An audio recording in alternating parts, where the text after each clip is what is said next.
Bom dia, comunidade CL, seja bem-vinda para mais uma edição do Desperta ICL. Hoje comigo, César Calejon, a difícil missão de substituir o queridíssimo Fábio Panunzio. Panunzio, em breve, estará de volta com vocês. Muito bom dia, vamos acordando, você que já está acordado, já está indo para o trabalho, está preparando café da manhã, ainda não tem as aulas escolares, né? Daqui a pouco vocês vão estar levando as crianças para a escola. Hoje, dia 26, segunda-feira, 7h01 da manhã. Gente, muita coisa acontecendo, mundo pegando fogo. O Brasil pegando fogo, vamos falar um pouco disso tudo, vamos falar a respeito de mais uma pessoa assassinada pelo ICE, a polícia, mas a essa altura já é a milícia do Donald Trump. Vamos falar do Lula, tentando achar um meio termo para recusar o convite do Trump, porque a Gabi Varela tem falado que é a gangue da paz. O Lula está tentando achar um jeito de recusar o convite para a gangue da paz sem escalar nenhum tipo de tensão com o Donald Trump. Tem o Lula irritado com o Toffoli, tem participações muito especiais de Kleber Lourenço, de Luiz Costa Pinto, de Manu Borges, de Alex, por que não? Já vamos chegar nisso aí, Alex. Tudo bem com você, Alex? Bom dia, querido, como é que você tá? Bom dia, Calejon, boa volta aí pra nós, como você está? Estou aqui na tela olhando pra você, meu lindo. Ô, Alex, o teu áudio pra mim tá picotando um pouco, não sei pra audiência, tá? De repente, se... Vamos ver se é só pra mim aqui. Perfeito. Alex, eu vou começar aqui rapidinho, vamos passar um pouco a previsão Vamos nessa. do tempo e depois a gente já fala de futebol, tá bom? Show. Gente, olha só, muito rápido, não vou gastar muito tempo com vocês hoje, porque tem muita coisa no programa e eu quero avançar. Mas a gente tem tempo instável na segunda-feira aqui em São Paulo e a previsão para todo o Brasil é de chuva. Essa publicação é da Isto É, foi atualizada hoje, agora há pouco, 5 horas da manhã, faz pouco mais de 2 horas.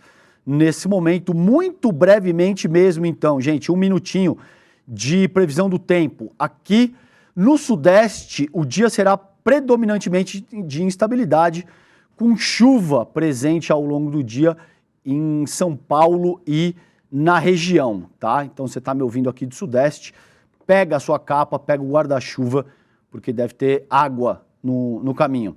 A região sul deverá apresentar um padrão mais heterogêneo, com tempo relativamente mais firme em grande parte do território, apesar da presença de nuvens e chuva isolada em alguns pontos do litoral e interior. Centro-oeste, segundo o INMET, há chance de chuvas volumosas, especialmente no norte, Mato Grosso, em Goiás e no Distrito Federal, embora em Mato Grosso do Sul a tendência seja por menor instabilidade. A previsão para a região norte aponta a continuidade de chuvas em diversos pontos e no nordeste a maior parte da região deve ter tempo mais firme nessa segunda-feira, tá bom? Então, muito brevemente, essa é a previsão do tempo para hoje no país inteiro. Alex, e aí, cara, o que você tem para falar de futebol? Todo dia eu assisto, eu começo o dia assistindo vocês aqui, você e o Panunzio, e eu fico, o que o Alex vai falar hoje de futebol, que não é só de jogo, né? Vocês falam ali dos cartolas, da politicagem do futebol. O que você traz pra gente hoje, Alex, na tua análise aí sobre o futebol? Claro, a gente vai começar falando sobre os clássicos que aconteceu esse final de semana, Calejon. No Campeonato Paulista, teve o jogo sábado entre São Paulo e Palmeiras, ali na Arena Barueri. O Verdão ganhou de 3-1, para minha alegria e para a tristeza ali dos São Paulinos, até mesmo o Panunzio, que é São Paulino, a família dele. E ontem, domingo, o Calejon, tivemos Santos e Red Bull Bragantino 0-0, e o Corinthians ganhou do Velo Clube de 1-0. E só para não deixar passar, Calejon, também teve outros clássicos sem ser aqui em São Paulo. Teve o clássico lá no Rio de Janeiro, o Fluminense 2-1 no Flamengo. Lá na Bahia, o Bahia ganhou de 1-0 do Vitória. O clássico mineiro foi 2-1 Atlético Mineiro contra o Cruzeiro. Ali no Rio Grande do Sul, 4-2 Internacional em cima do Grêmio. E para finalizar lá no Pernambuco, o Náutico ganha de 4-0 ali do Santa Cruz. Calejão, vamos nessa. Boa. Ô, Alex, e aí, você ainda é do time fora Abel agora ou agora você já quer aquele Você já mudou de ideia? Eu não quero ser clubista, Calejão, mas eu creio que o ciclo do nosso português ali no comando do Verdão já está encerrado. Eu creio que ele procurando novos ares seria ótimo. Essa vitória contra o São Paulo meio que foi na raça ali, mas o São Paulo começou jogando melhor, começou jogando bem e até merecia ter feito 1 ou 2 gols ali no primeiro tempo. Então eu creio que o Abel ali, o ciclo dele no Verdão já está encerrado. Se quiser, pode me chamar para treinar o Verdão, que eu estarei lá. Vamos nessa, Calejão. Muito bem, Alex. Então mantendo a postura dele de fora Abel, para manter a coerência. Mas é só o Palmeiras ganhar mais umas 2 ou 3 que ele volta atrás. Vocês podem ter certeza. Tá bom, obrigado, Alex. Gente, vamos dar uma olhada. Daqui a pouquinho eu vou chamar o Kleber Lourenço para conversar aqui sobre a nossa política doméstica, mas antes eu quero registrar isso aqui, olha só. Americano morto por agente de imigração segurava celular e não arma, diz jornal. O que se sabe sobre nova morte em Minneapolis, nos Estados Unidos. A essa altura, o ICE, essa polícia trampista, milícia trampista, que vem agindo como a SS nazista, como a Gestapo e tal, já matou dezenas e dezenas de pessoas, já fez de tudo um pouco. Tá? Já usou criança de 5 anos como isca para prender o pai da criança, já executou gente de forma extrajudicial e sumária, já invadiu residências sem nenhuma determinação judicial, já sequestrou pessoas, enfim. O que vocês podem imaginar já foi feito. Me parece que a essa altura cabe se referir aos Estados Unidos como uma ditadura e o Donald Trump como um ditador, porque na minha análise, como eu vejo pelo menos, o que ele está tentando fazer a partir de Minneapolis é instalar um processo de caos civil para atuar em alguma medida como os bolsonaristas tentaram atuar no Brasil, criando caos, vocês lembram, na eleição de 2022, jogando ônibus em chamas de cima de viaduto no Distrito Federal, atacando redes de transmissão de energia, tentando explodir artefato no aeroporto de Brasília na véspera do Natal, para então alegar que os militares precisariam assumir como poder moderador por falta de estabilidade civil. Aquela ladainha, aquela conversa mole do 142, o Ives Gandra, tudo isso vocês lembram. Eu tenho certeza que essa novela ainda está muito recente na memória de todas e todos vocês. O que o Trump está fazendo agora, como eu vejo, parte dessa mesma cartilha. Ele percebe que se ele perder no midterm, ele vai estar numa situação muito difícil. Ele disse isso textualmente, de que se eles perderem, os republicanos perderem o controle ou da Câmara ou do Senado, ele vai sofrer um impeachment, e ele está tentando criar um pretexto para oficializar a ditadura estadunidense. Tendo o próprio Donald Trump como ditador, ele até fez falas explícitas, tá? Isso não precisa ser uma análise muito sofisticada, porque o Donald Trump diz, às vezes você precisa de um ditador, então ele já está preparando esse terreno. É nesse contexto que essa notícia se insere, eu vou trabalhar isso com vocês agora. Bom, muito bem, então mais um morto, diz o jornal, que essa pessoa que foi executada sumariamente estava segurando um celular, as imagens todas mostram. Vamos começar por aí, Alex, mostra, tá na agulha, me diz aí, Alex, se a gente pode mostrar a imagem. Vamos mostrar a imagem do que aconteceu, então. Tá aí, ó, essa é a vítima, tá? Do ICE, ele tem claramente na mão direita, ele está segurando um celular para registrar a ação do ICE. Ele portava uma arma legal, registrada, ele tinha licença para portar essa arma. Essa é a arma.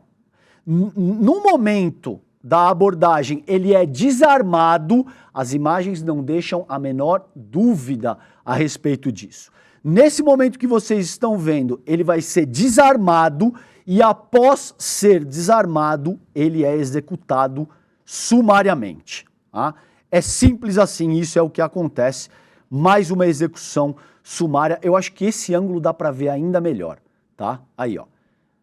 Aí ele vai ser rendido, uma pessoa empurra. Esse é o Alex, que tenta defender a mulher. Vocês viram o círculo, ele tenta defender a mulher, levanta as mãos, tá tentando proteger a mulher, tá? e a partir daí ele vai ser desarmado e executado sumariamente. É o que segue. Muito bem, gente. Aí você tem boa parte da população, não só estadunidense, no Brasil também, e o próprio Donald Trump, alegando que ele queria massacrar as forças do ICE, quando na verdade ele já estava desarmado e ele agiu para defender uma mulher que estava sendo atacada pelos nazistas do ICE. Aí ele é executado sumariamente. Muito bem, então o enfermeiro, voltando aqui, Alex, o enfermeiro Alex Preti foi, ou Preti, me perdoem, eu não sei exatamente qual é a pronúncia do sobrenome dele, foi baleado por um agente do DHS em Minneapolis. A cidade vive onda de protestos desde a morte de René Good no início do mês, que também foi executada por agentes do ICE, tá? Então eu não vou ler tudo, porque eu queria só começar deixando isso registrado, que a imagem é clara, as imagens, as filmagens são claras, a extrema-direita vai querer deturpar isso de novo, dizendo que ele oferecia um risco iminente aos agentes, aos nazistas, perdão, do ICE. E não é o caso. É mais uma situação de execução extrajudicial sumária, porque o trumpismo quer escalar um conflito, começando por essa região, no sentido de justificar, talvez, utilizar a lei da insurreição, que aí dá poderes imperiais ao Donald Trump, é o que ele está buscando o tempo todo. Muito bem, antes de chamar o Kleber, nesses próximos 8 minutos, eu também quero trabalhar isso aqui com vocês, que eu comentei. Esse texto é da Daniela Lima, da jornalista Daniela Lima, foi publicado no UOL, agora há pouco, às 5h30 da manhã, menos de 2 horas atrás. Lula busca maneira polida de recusar convite para conselho de Trump, diz o texto da Daniela Lima. O governo Lula discute uma maneira polida de recusar o convite feito por Donald Trump para o petista e o Brasil ocuparem um assento no Conselho de Paz. Eu me recuso, tá? Porque é a gangue da paz. Eu ouvi a Gabi Varela dizendo isso, achei genial. É a gangue da paz. É assim, ó, vai ter paz sim. Por quê? Porque eu tô mandando. E se não? Se não, eu vou bombardear e vou acabar com a sua raça. Poxa, muito bom o Conselho da Paz, hein? Você tem que pagar $1 bilhão, você não tem acesso ao uso da palavra, ou seja, você tem que ficar quieto e você tem que dizer amém para tudo o que o soberano Donald Trump diz. Tá, tem mais cara de gangue do que de conselho, né? Então é a gangue da paz, tá? O Planalto fechou a avaliação de que o risco de esvaziamento da ONU é real e não deve ser minimizado. Na última quinta, no dia 22, o Lula conversou sobre o assunto com o Narendra Modi, que é o primeiro-ministro da Índia, com o Mahmoud Abbas, que é a autoridade palestina, conversou recentemente com o Xi, conversou com o Putin. O Lula está articulando, de fato, esse processo de, digamos assim, resistência do Sul global para fazer um enfrentamento mais eficaz contra a sanha autoritária e neonazi-fascista do Donald Trump, tá bom? O grupo, inclusive, não foi convidado por Trump para o tal conselho, que tem como primeira missão reorganizar o território de Gaza, devastado pelos ataques de Israel. Não tem como missão reorganizar o território de Gaza respeitosamente, Daniela Lima. Eu discordo, até quer construir empreendimentos de alto padrão, que foi o que a gente tinha sinalizado que aconteceria. Quando muita gente estava tergiversando do começo do genocídio em Gaza, a gente já estava dizendo que o senhor Witkoff, que o senhor Kushner, que essa gente estava envolvida nesse processo, porque são grandes empresários da construção civil. O próprio Trump, ele diz isso. Eu sou um empresário, um businessman da construção civil, tá bom? E já na ocasião a gente vinha denunciando que o que estava em curso era expansão neocolonial em pleno século XXI, genocídio, limpeza étnica. Tá? Agora, tá na cara quais são os planos. Já estava naquela ocasião, agora eles estão avançando para construir, digamos assim, um resort de luxo na Trump Gaza, tá? Assim, é um nível de surrealismo que às vezes eu não acredito na minha própria voz enquanto eu relato esse tipo de coisa para vocês. Muito bem, e nesses próximos 4 minutinhos, antes de chamar o Kleber, depois de registrar que o Lula, o Itamaraty, estão tentando achar um caminho para recusar, de uma forma, recusar o convite do Trump para a Gangue da Paz, que tem por objetivo princípio, sim, esvaziar as Nações Unidas, sem, de alguma forma, escalar as tensões com um acelerado, com um aloprado, com um ditador da pior espécie que quer conformar um regime totalitário, não só nos Estados Unidos, mas no mundo, que é o Donald Trump, tá? É complicado, não é fácil fazer isso não, tá, minha gente? Bom, agora tem o Lula mostrando irritação com o Toffoli e chegando a dizer a aliados que o ministro deveria deixar o STF. Essa publicação aqui é da Folha de São Paulo, verdade? Folha de São Paulo, tá? Da colega Kátia Seabra, isso foi publicado hoje, nessa madrugada do dia 26 também, meia-noite. Também não vou me aprofundar nessa leitura, mas só quero deixar registrado o texto da colega Kátia Seabra, que diz que auxiliares relatam incômodo do presidente com o ministro, falam em desabafo e duvidam que petista vá propor renúncia. Acho pouquíssimo provável também. Em almoço, petista, até porque se posicionar dessa maneira, já é uma maneira bastante enfática de determinar onde o Lula está nessa novela, tá? Em almoço, o petista diz que magistrado teria chance de fazer a coisa certa e resgatar a biografia. Quero deixar só isso registrado aqui também, e me parece que sim. Me parece que, veja, o Toffoli, se ele insiste nessa postura, e se ele vai adiante na forma com a qual ele vem se conduzindo, tem uma chance dele conseguir arrastar a imagem do STF para a lama. Porque as pessoas entendem o que está acontecendo, são coisas extremamente materiais e seria por bem que o Toffoli de fato se afastasse. Eu acho que vai acontecer? Também não acho que vai acontecer, mas acho importante que o presidente da República se posicione. Nesse sentido, ele se posicionou. Vocês viram, o Lula falou do Master mais recentemente, foi enfático, dizendo que falta vergonha na cara para muita gente que defende o Vorcaro, etc, etc, etc. Então, é hipersensível essa questão e sim, isso afeta diretamente a imagem da Corte Suprema do país. Pessoal, vamos ver se o Kleber Lourenço está pronto já. Essa aqui, coloca a capa do iclnoticias.com.br na tela para mim, Alex. Tá aí, ó, passando rapidamente, antes de chamar o Kleber, tá? Isso aí é a nossa home, nesse momento, 7 horas e 19 minutos da manhã. Pesquisa, o ICL fez uma pesquisa monstruosa, tá? Para além da mera questão eleitoral, de você vai votar nesse ou naquele, o ICL apresenta uma pesquisa de cunho sociológico para entender a alma do brasileiro, digamos assim, tá? Esse destaque específico dessa pesquisa. Contra crime, maioria dos brasileiros aceita punir até inocente. Mais piedosos são os ateus. Olha que loucura. Então tem muitas questões nesse nível sociológico a respeito, digamos assim, do caráter, a respeito das escolhas, das opções dos brasileiros que a pesquisa do ICL traz e é maravilhosa. Tá? Aqui, BC detalha fraudes no Master e na REAG com cumplicidade do BRB em ofícios ao TCU e o Ministério Público Federal. A gente vai receber o Luiz Costa Pinto aqui daqui a pouquinho, depois de conversar com o Kleber.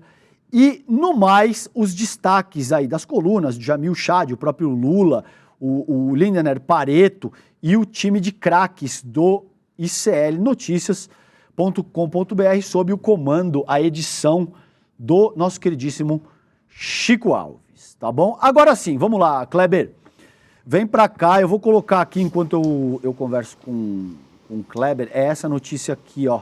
STF nega trabalho a Mário Fernandes, mas autoriza outro general condenado por golpe. Decisão do STF representa mudança abrupta em relação ao que havia sido informado pelo Exército Brasileiro.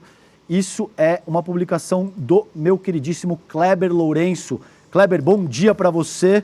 Obrigado, querido, pelo não só por esse texto, mas pelo trabalho maravilhoso que você vem desenvolvendo aí ao longo dos últimos meses. O que você conta pra gente dessa tua publicação, cara? Bom dia, Panunzio. Bom dia à comunidade do ICL. Não. Panunzio não. Panunzio foi de sacanagem, Foi só para brincar mesmo. Bom dia, Calejão. Bom dia, É a lindão. força do hábito. Mas vamos lá, Calejão. Então, na sexta-feira passada, o ministro Alexandre de Moraes, ele reviu, na verdade, a autorização de trabalho que ele havia dado ao general Mário Fernandes, que ele poderia trabalhar com a Biblioteca do Exército, na análise de produções históricas e afins. Porém, por outro lado, ele deixou o general Paulo Sérgio Nogueira realizar um trabalho muito parecido. Até o momento não reviu essa autorização. Eu vou pedir para a nossa produção colocar na tela o comparativo que eu fiz com as duas atividades que iam ser realizadas, com base que eu recebi da resposta do Exército sobre o que fariam. Então, veja, Paulo Sérgio ia fazer a leitura dirigida, enquanto o Mário Fernandes ia fazer uma análise crítica de obras do Exército. E quem indicaria as obras em cada um dos casos? Para o Paulo Sérgio seria a Diretoria de Patrimônio Histórico e Cultural, e para o Mário Fernandes seria o Comando Militar do Planalto, junto com recomendações da Biblioteca do Exército. A entrega do Paulo Sérgio seria um ensaio histórico, e do Mário Fernandes seria um fichamento e catalogação de obras e trabalhos e materiais do Exército. E a finalidade declarada do Paulo Sérgio seria a contribuição à história militar brasileira, e do Mário Fernandes a contribuição ao acervo de instrução militar.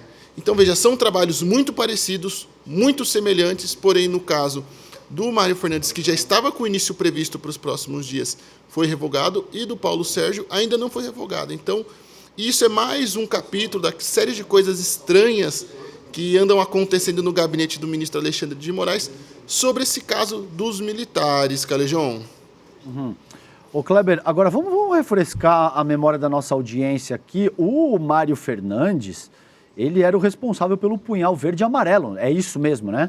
Punhal verde e amarelo, vocês lembram, era um plano que estava sendo arquitetado, foi arquitetado e efetivamente tentado, que tinha por objetivo matar autoridades da República.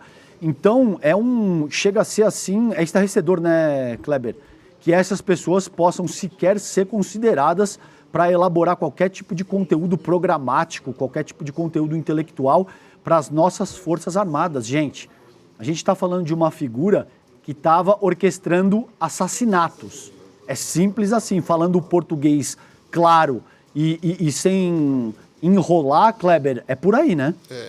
Isso mesmo. Até brinquei na semana passada que o último material produzido pelo Mário Fernandes foi um plano de sequestro e assassinato. Então, é um absurdo. Também na sexta-feira, o ministro Alexandre de Moraes revogou a autorização para que o almirante, o ex-comandante da Marinha, Almir Garner, pudesse trabalhar também no comando da Marinha, operando sistemas de segurança da Marinha e também ali projetos de segurança do país como um todo, ou seja, sistemas e projetos muito sensíveis à soberania brasileira. Então, quem ia ficar no comando disso seria um militar que colocou as tropas à disposição do ex-presidente Jair Bolsonaro para a tentativa de golpe, que foi amplamente documentado ali e investigado pelas autoridades.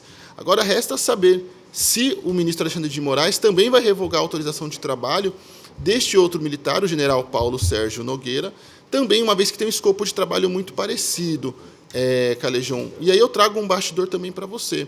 Eu conversei com alguns membros do STM ao longo da semana passada e eles falaram que essa decisão do ministro Alexandre de Moraes de revogar essa autorização do general Mário Sérgio e do almirante Garner trouxe alívio para eles, uma vez que, se eles seguissem trabalhando, poderia criar uma situação inédita na Força, como, por exemplo, militares expulsos da Força e que perderam suas patentes, trabalhando ainda tanto na Marinha quanto no Exército.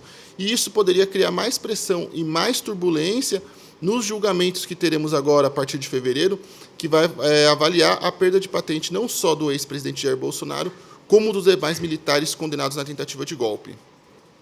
Ô, Kleber, e o que aconteceu aí, cara? Você acompanha toda essa novela aí de muito perto.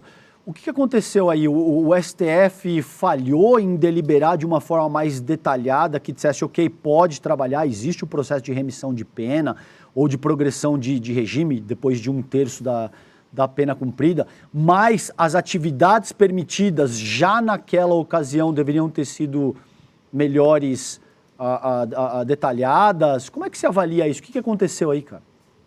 Olha, no caso do general Paulo Sérgio, foi sim enviado um detalhamento amplo sobre qual seria o trabalho a ser realizado. Então, o STF tinha já essas informações. No caso do general Mário Fernandes, o ministro Alexandre de Moraes chegou a pedir mais esclarecimentos das forças sobre qual seria o trabalho a ser realizado. E deu um prazo de 24 horas que foi cumprido e enviado o detalhamento.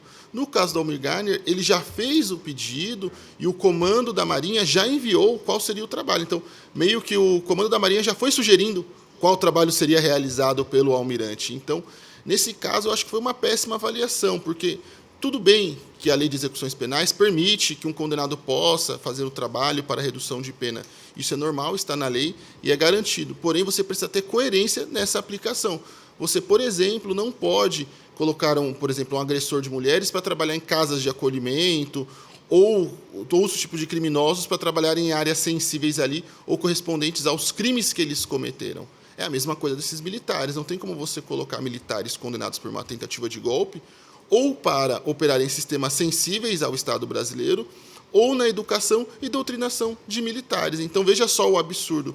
Até eu conversei com alguns juristas sobre isso, Calejão, tanto com a Bianca Rocha quanto com o advogado Cláudio Lino, ambos especialistas em direito militar, e a Bianca ela foi muito específica em falar, olha, Kleber, essa autorização equivale a você, por exemplo, colocar um condenado por pedofilia para trabalhar numa creche.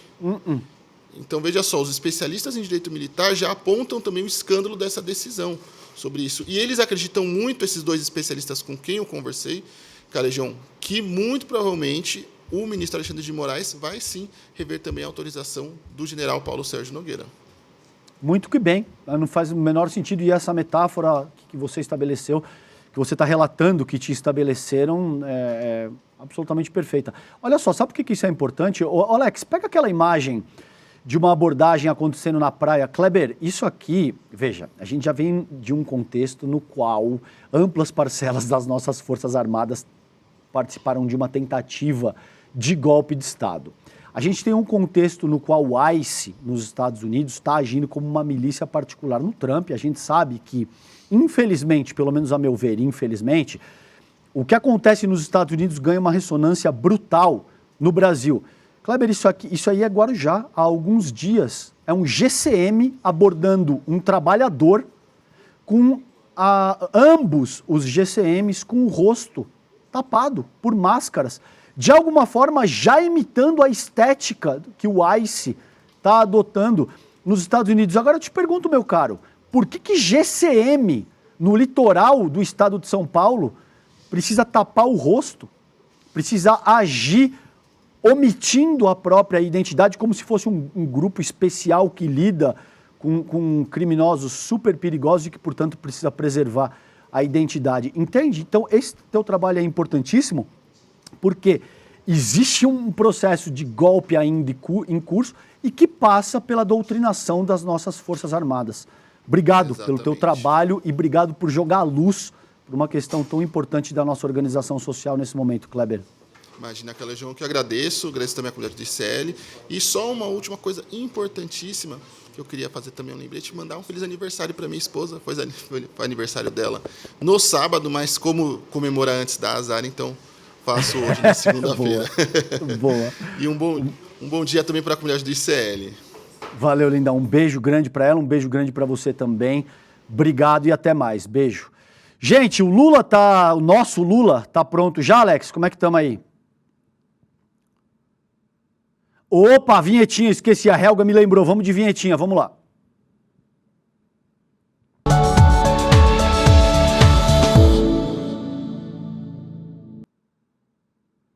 Opa, agora sim. Vocês vão entender o que é a reserva exclusiva. Vamos chamar ele, o nosso Lula, queridíssimo. Tá por aí já? Luiz Costa Pinto, que prazer falar contigo. Bom dia, querido. Bom dia, César. Bom dia quem nos assiste. Idem, né? Aqui, hoje amanheceu com um fog londrino sobre Brasília, tá? Brasília está imersa numa neblina raras vezes vista. Lula, você quer começar por onde, cara? Quer falar da reserva exclusiva? Quer trazer... Eu sei que você tem apuração sobre Master. O que você quer começar, cara? Vamos falar da reserva exclusiva e depois a gente emenda com o Master, porque temos assunto da reserva nesse ecossistema de Banco Master, né, que está consumindo a política brasileira nas últimas semanas. Bom, a reserva exclusiva, vocês viram aí a vinheta, é a nova coluna de notas, né, exclusivas que circula na revista Liberta. Nesta última semana, começamos a circular às quintas-feiras, né, com a pesquisa que o Calejon já deu um novo insight de manchete saída de lá, mas que normalmente circula aos sábados. E por isso, às segundas-feiras, a gente vai transformar essa participação aqui numa coluna reserva exclusiva também. Esta semana, com que já está online, liberado para leitura dos assinantes da Liberta, nós temos, por exemplo, uma nota que dá conta da tentativa do Frederic Wassef, lembra dele, Calejon? O Wassef, que era o advogado do Bolsonaro durante o mandato do Bolsonaro, né? Uma figura polêmica. Né, Exatamente, difícil esquecer. Ele que foi o alcoviteiro do Fabrício Queiroz, né? Escondeu o Queiroz lá no começo do governo Bolsonaro, lembra? Foi, sim. Claro. Pois é, então o Wassef, em 2022, quando o Bolsonaro tentava a reeleição, ele fez contato com um advogado do ambiente, né, de segurança pública do estado de Goiás, que tinha conexões com o PCC, para fazer com que esse advogado acionasse contatos dele que estavam na Penitenciária Federal do Mato Grosso do Sul e fizessem com que o autor daquela facada, né, em Jair Bolsonaro no ano de 2019, né, o Adélio, né, ele gravasse um depoimento falso, dando conta de que o então candidato Lula é que tinha sido o autor da ordem para aquela facada. E para convencer esse contato dele em Goiás, ele fez uma conexão por WhatsApp com vídeo e colocou o Flávio Bolsonaro, né, como chancelador daquele pedido, inclusive no próprio vídeo. E a gente mostra os fotogramas desse vídeo na coluna em que houve essa conversa em tudo imprópria, né? Uma segunda nota que aí tem a ver com o Banco Master é o que a gente está chamando de Cine Trancoso. Cine Trancoso é a certeza que nós temos, porque nos foi contado por uma pessoa que assistiu a esses vídeos, né, de que no celular do Daniel Vorcaro há sim um conjunto de vídeos das festinhas privês, né, que ocorriam na casa de veraneio do Vorcaro em Trancoso, e que essas festinhas eram embaladas por tonificantes diversos, né, e que há personagens dos três poderes da República lá. Do Poder Executivo, né, apenas personagens do governo Bolsonaro, né? Do governo atual, não. E esses vídeos estão no celular do Vorcaro, que está sob custódia do STF. É isso que tem, assim, tem outras notas na coluna, mas aí a gente vai esperar que o nosso telespectador vá lá na Liberta e se torne um leitor contumaz da nossa revista, né, Calejon? Opa, tem que assinar. O Demori prometeu aqui que, se ganhando fôlego, vai virar revista impressa, a coisa vai crescendo. E já cresceu muito, né, Lula? Já estava com mais de 30 mil assinantes, não é isso? Não, mais de 30 mil. Já, eu acho que estamos batendo aí com a divulgação da pesquisa, houve um salto, né? Acho que a gente está passando dos 35 e se aproximando da meta de 40. Já em franco crescimento. É importante que as pessoas assinem, porque a Liberta, Calejão, é uma iniciativa muito contemporânea de retomar as revistas semanais de opinião. Tá? Eu sou egresso desse ambiente revisteiro, né, que nós tivemos nos anos 80, anos 90 no Brasil, e a Liberta é a melhor publicação desse ambiente desde que se criou essa chamada mídia digital. Perfeito, querido. Ô Alex, coloca o texto do Lula aqui na tela para a gente trabalhar com ele. Esse texto foi publicado pelo Lula aqui. Nessa madrugada, 00:45, diz: Banco Central detalha fraudes no Master e na REAG, com cumplicidade do BRB em ofícios ao TCU e o MPF. Lula, e aí, hein, cara? Que história, assim, cabeluda, para dizer o mínimo, hein? O que você conta? Calejão, esta semana o ministro Jonathan de Jesus, do Tribunal de Contas da União, deve divulgar o relatório que ele vai levar ao plenário do TCU, depois daquele salseiro todo que ele fez, depois daquela confusão infernal que ele fez de tentar interferir na auditoria do Banco Central, nos papéis falsificados, nas falsidades, né, ocorridas dentro do Banco Master e nas conexões financeiras dele com o BRB e dele com a operadora REAG. E aí, esse relatório dele vai ser embasado em cima do relatório das auditorias que o Banco Central fez lá dentro. E o Banco Central também cuidou de enviar para o Ministério Público Federal, né, a mesma trajetória de auditorias lá dentro. Por quê? Porque o Ministério Público Federal irá questionar, a partir de hoje e amanhã, 8 integrantes do Banco Master, da diretoria, por exemplo, o diretor Luiz Antônio Bull, que esteve preso com o Vorcaro no início de todo esse processo. O Luiz Antônio Bull, ele sabe como que as fraudes foram estruturadas e ele vai, pela primeira vez, ser ouvido em juízo, questionado pelo Ministério Público e pela Polícia Federal.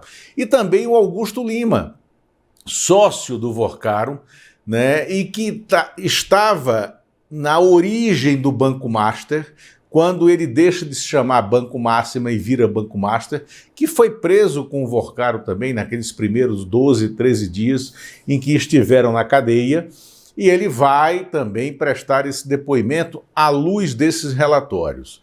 O que é que esses relatórios mostram? Que já em dezembro de 2023, o Banco Central, no dia 21 de dezembro de 2023, o Banco Central, sob a presidência do Roberto Campos Neto.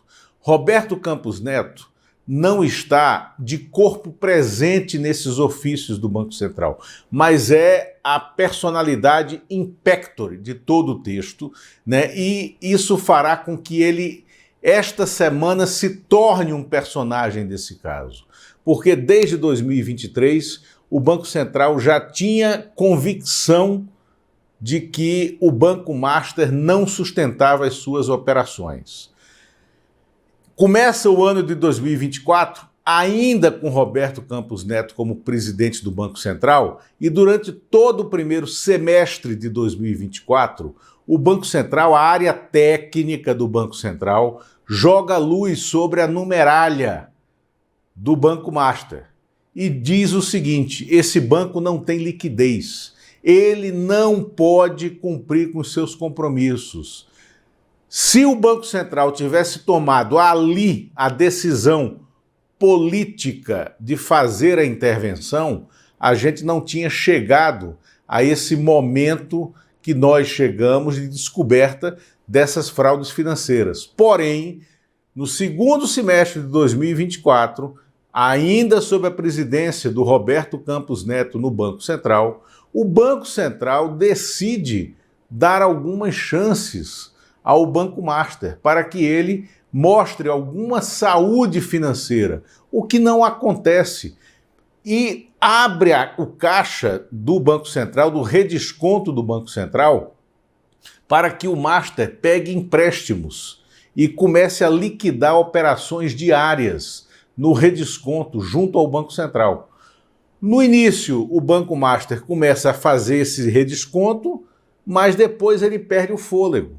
Aí nós entramos em 2025.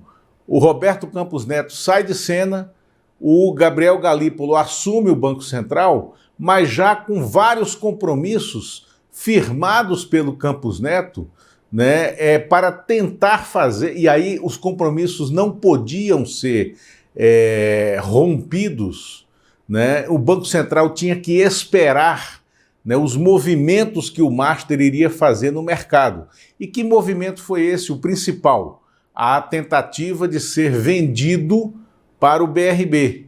Só que isso se revela uma fraude de 12,2 bilhões de reais, né? E aí nós entramos em todo esse cenário que está aqui. Então, esses ofícios que foram enviados ao TCU e ao Ministério Público Federal trazem essa personagem que vai se converter esta semana, né, no nome do escândalo.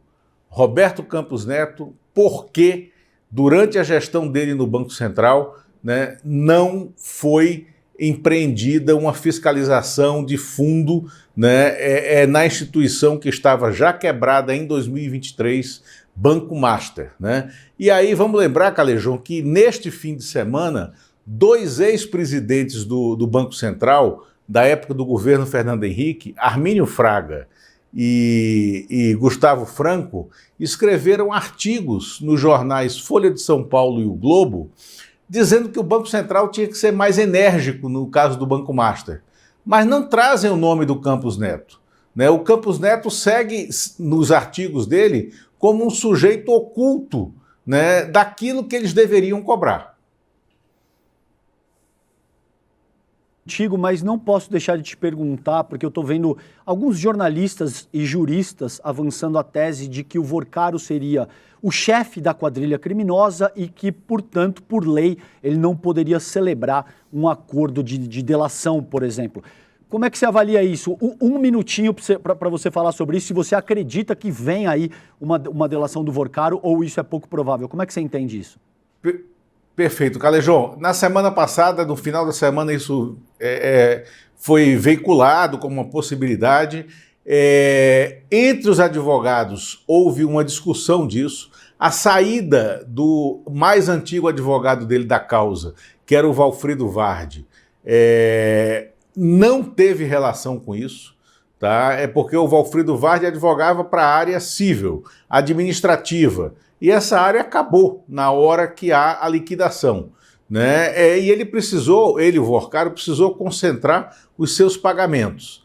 Mas, né, internamente, entre os defensores remanescentes dele, há advogados que trabalham com delação. Sobretudo, o Marcelo Leonardo e o Roberto Podval, que são hoje os 2 criminalistas que estão à frente desse caso, junto com o Pier Paulo Bottini também, mas o Podval e o Marcelo Leonardo, eles trabalham com delação. Então, é possível que venha. Quanto ao fato de ele ser o cabeça da organização criminosa, eu não vejo como impedimento, não é um impedimento de que haja delação por causa disso. Até porque o que se fala internamente é que a estrutura usada pelo Banco Master, na verdade, tinha como célula de comando a operadora REAG, do João Carlos Mansur, né, e com uma grande participação do Nelson Tanuri e do Maurício Quadrado, né? Então, aí mata essa questão de ser a cabeça da organização criminosa e por isso não poderia fazer delação. Perfeito, didático, Lula, não poderia ser mais claro. Eu te agradeço demais pela tua explicação, pela competência que te é peculiar. Obrigado, querido. Um beijo grande para você. Bom Obrigado, dia. Calejão. Eu que te agradeço. Estou aqui às ordens nesse período que você vai estar aqui tocando, né, o nosso Desperta. Que eu falo sempre para o Fábio, tá? É o melhor jornal, né, desse ambiente digital da imprensa brasileira nessa abertura do dia, com a missão de entregar para vocês no N1, né, uma bela audiência como nós temos. Tanto é que estamos na liderança nesse momento. Estamos liderando amanhã dos telejornais na internet. Um beijo, Lula. Obrigado, querido. Excelente. Outro abraço. Tchau. Tchau, tchau. Alex, vamos chamar a Manuela Borges, também do Distrito Federal. Ela já está aí. Me avisa se a gente puder chamá-la. Vamos lá. Manu, querida, bom dia. Como é que estão as coisas por aí? Bom dia, Calejão, Desperta ICL, todo mundo ao vivo aqui acompanhando as notícias de momento. Tudo bem, o Lula disse que o dia amanheceu com uma neblina londrina, só que tem aquele velho ditado, quando a neblina baixa, o sol racha. Inclusive o céu já está ficando azul ali no horizonte, então é mais um sinal aí da mãe natureza e de Deus, né? De que ontem teve dilúvio, teve raio e hoje parece que o sol vai rachar. Sinais?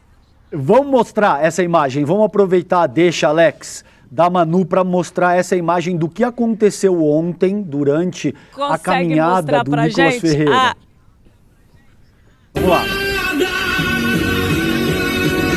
Isso aí foi durante o ato convocado pelo Nicolas Ferreira, estava o maior temporal que vocês possam imaginar, caiu um raio, tá? E o que a gente tem, Manu, de atualização até esse momento, a nossa produção viu aqui, é que 11 pessoas, são dezenas de pessoas, tá? Feridas, mas 11 pessoas estão seriamente feridas com essa descarga elétrica que aconteceu. Aqui, achei, ó. O número certinho, Manu, para passar pro seu comentário, tá? 89 atendimentos no local, 47 encaminhados, 47 pessoas foram encaminhadas ao hospital de base e ao hospital da Asa Norte, e 11 pessoas estão gravemente feridas. Manuela Borges, isso é de um nível de irresponsabilidade política, talvez assim como pouquíssimas vezes a gente viu no Brasil, Manu. Absurdo, né? E não foi por falta de aviso. A Defesa Civil emitiu vários alertas de temporal, raios, trovões e também ventania e até alagamentos. E mesmo assim eu estava em casa nesse momento e eu fiquei observando, a gente ouviu vários trovões, vimos vários raios caindo. Eu falei, não, essa manifestação vai flopar, as pessoas vão dispersar, só que não. Depois eu comecei a acompanhar pela internet um portal que estava transmitindo ao vivo a manifestação e eles continuaram lá. O que mais chama a atenção é que o deputado Nicolas Ferreira em nenhum momento falou para a multidão se dispersar, procurar abrigo, em nenhum momento. E mesmo depois dessa descarga elétrica em cima de um guindaste que depois... essa descarga elétrica foi ali para o alambrado, onde as pessoas estavam encostadas, por isso que tanta gente sentiu os efeitos dessa descarga. Em nenhum momento ele agiu como se nada tivesse acontecido, as pessoas desmaiadas, caídas no chão. Essas 11 pessoas gravemente feridas tiveram queimaduras no tórax, nas mãos, e várias outras tiveram sinais de hipotermia, precisaram de mantas térmicas. A sorte é que tinham mais de 150 bombeiros para dar esse pronto atendimento para as pessoas, mas mesmo assim Nicolas agiu como se nada tivesse acontecido, falando ali para cerca de 18 mil pessoas, de acordo com a apuração da USP, que fez essa contagem da expectativa do público. E ele seguiu falando no seu discurso, criticando o ministro Alexandre de Moraes, criticando o presidente do Senado Federal, Davi Alcolumbre, que ele chamou de omisso, cobrou a instalação da CPMI do Banco Master. Ele que em nenhum momento explicou por que seu contato está na lista do presidente, do então presidente do banco, Daniel Vorcaro, que é o principal aí investigado e responsável por esse banco que promoveu a maior fraude financeira do nosso país. Nesse discurso, ele também atacou o filho do presidente Lula, atacou o Sistema Único de Saúde, disse que as pessoas morrem nas filas e disse que não é para os bolsonaristas atacarem mais Norte e Nordeste, que é preciso atrair esse público para que vote nesse grupo político. Agora também chamou a atenção, o Calejão, a família Bolsonaro. Só o Carlos esteve presente com uma camiseta Bolsonaro Free. Parece que também precisa estudar um pouquinho mais de inglês, né? Que Bolsonaro Free, para quem não sabe, significa sem Bolsonaro. É igual Sugar Free. Sugar free é o quê? Sem açúcar no produto. E eles parecem que ainda não entenderam isso. Então, muita gente com essas camisetas. Então, a gente não viu a Michele, Tarcísio de Freitas, governador de São Paulo, também não estava. O líder do PL, que foi encontrado lá com mais de 400 mil reais dentro do armário, Sóstenes Cavalcante, também não apareceu. Nem o senador Rogério Marinho, que será o coordenador de campanha de Flávio Bolsonaro. Flávio está em Israel, né? Então, muito provavelmente por isso que ele não participou. A gente não sabe de que forma que, enfim, estão essas articulações, porque Nicolas foi a grande estrela do evento. Ele se ajoelhou, promoveu orações. E ele realmente, ele tem ali uma legião de seguidores, de fãs, só que é importante lembrar que mais de 28 caravanas vieram de outros estados do país. Quem pagou por isso? A gente não sabe. E essa irresponsabilidade com relação a ontem também foi registrada nessa caminhada que ele fez na BR-040 de Paracatu para Brasília, uma BR que não é duplicada, uma BR muito movimentada. Segundo a Polícia Federal, mais de 70 mil carros trafegam por essa estrada.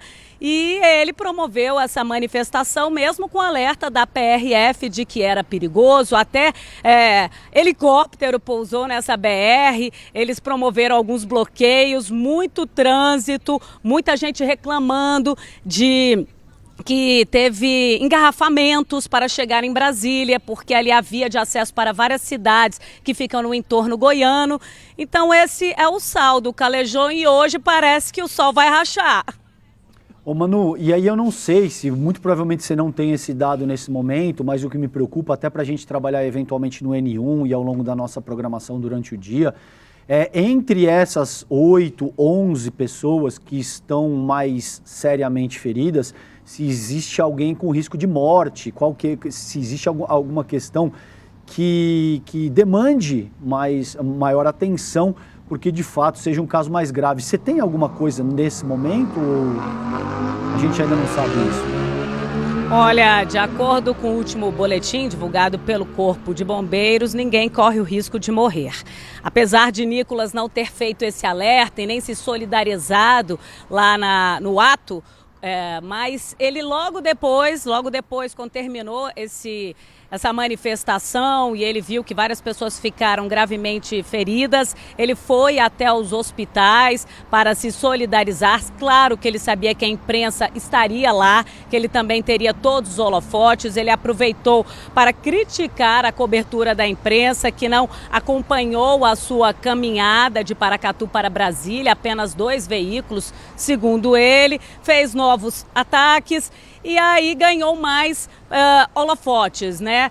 Mas ele se solidarizou, buscou ali dar uma atenção às pessoas que ficaram gravemente feridas. Mas, mesmo assim, durante o ato, outros raios caindo, em nenhum momento a organização e nem o deputado pediram para as pessoas buscarem abrigo ou então irem para casa, porque estava chovendo muito forte, uma tempestade gigantesca e mesmo assim era um incentivo para as pessoas ficarem lá aplaudindo o seu discurso, usando ali um espetáculo em torno da fé, em torno do nome de Deus, inclusive.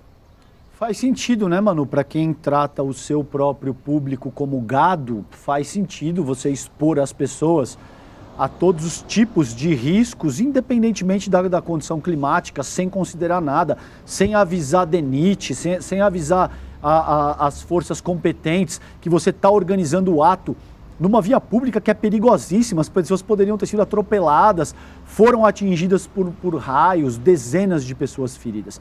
Então é típico do político bolsonarista que trata o seu eleitor como gado. Pouco importa, não à toa, ele sequer citou as pessoas que foram feridas no discurso de encerramento. Aí depois sim, né, Manu? Depois ele viu que a coisa caiu muito mal, aí ele foi lá visitar, fez todo o mise-en-scène para garantir que ele não tivesse nenhum tipo de desgaste no seu próprio capital político. Mas, de novo, é típico de quem trata o seu próprio eleitor como gado. Manu, obrigado, querida. Bom dia para você por aí, bom trabalho. Obrigado por participar do Desperta hoje. Valeu, Calejões. Só lembrando que as fake news também dominaram ali a oratória, ele dizendo que o protesto reuniu mais de 100 mil pessoas, que diferentemente dos outros protestos anti-Bolsonaro não teve lei Rouanet, mais uma mentira. Mas é isso, eles se apoiam nisso para tentar enganar o gado, como você mesmo bem colocou. Ótimo dia e até breve. Um beijo, querida. Obrigado. Gente, vamos dar uma olhada aqui. Tem um mapa da mina, que vocês já sabem o que é. Vocês imaginam que o mundo tá assim, ninguém sabe o que vai acontecer daqui a algumas horas, né? Então, nesse contexto, gera-se todo um nível de incerteza, de insegurança.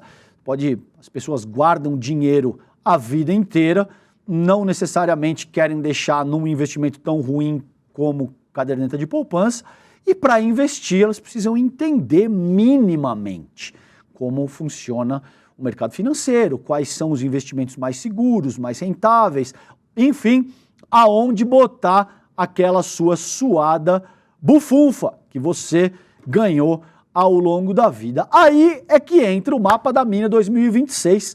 O Edu Moreira, todos os anos, ele se dedica com muita ênfase para isso.